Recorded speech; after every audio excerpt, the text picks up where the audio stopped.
প্রতিদিন করার মতো প্রথম আমলে সলে হলো 5 ওয়াক্ত নামাজ সময় মতো ধীরে ধীরে আদায় করবেন। এর চাইতে বড় কোনো আমলে চলে না। এই একটা যদি করেন আর ছোটখাটো কোনো আমল নাও করতে পারেন, বড় গুনাহ থেকে বেঁচে থাকেন, ইনশাআল্লাহ নাজাতের পথ অর্ধেক সুগম হয়ে যাবে। 5 ওয়াক্ত নামাজ, এইটার কোনো বিকল্প ইসলামে আর কিছু নাই। এইটা ঠিক রাখতেই হবে, এক্ষেত্রে কোনো ছাড় নাই। দাঁড়ায় না হলে বসে শুয়ে যেভাবে পারেন পড়তেই হবে, কোনো ছাড় নাই। অতএব 1 নম্বর আমল হলো 5 ওয়াক্ত নামাজ পড়বেন। 2 নম্বর হলো সকল বড় বড় মোটা মোটা গুনাহগুলা থেকে বেঁচে থাকবেন। চোখের গুনাহ, হারাম জিনিস দেখা, হারাম জিনিস শোনা, গালমন্দ করা, মানুষের হক মারা, হারাম খাওয়া, এই বড় বড় গুনাহগুলো থেকে বেঁচে থাকবেন। নাম্বার 3, নবী করিম সাল্লাল্লাহু আলাইহি ওয়াসাল্লাম প্রতি বেশি বেশি দুরূদ পাঠ করবেন। আল্লাহুম্মা সাল্লি আলা মুহাম্মদ ওয়া আলা আলি মুহাম্মদ, শুধু সাল্লাল্লাহু আলাইহি ওয়াসাল্লাম, দুরূদ ইব্রাহিম যত বেশি পারেন দিনে 10 বার 20 বার পাঠ করবেন।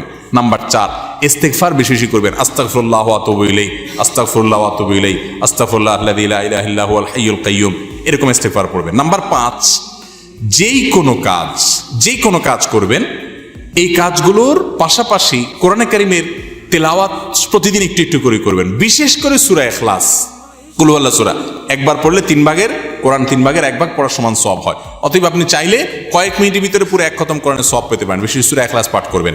6 নম্বর হলো যত জিকির আছে কোরআন হাদিসে বর্ণিত, এই জিকিরগুলো বেশি বেশি করে পাঠ করবেন। যেমন সুবহানাল্লাহ ওয়া বিহামদিহি সুবহানাল্লাহিল আযীম, তারপর লা হাওলা ওয়ালা কুওয়াতা ইল্লা বিল্লাহ, এটাকে জান্নাতের ভান্ডার বলা হয়েছে।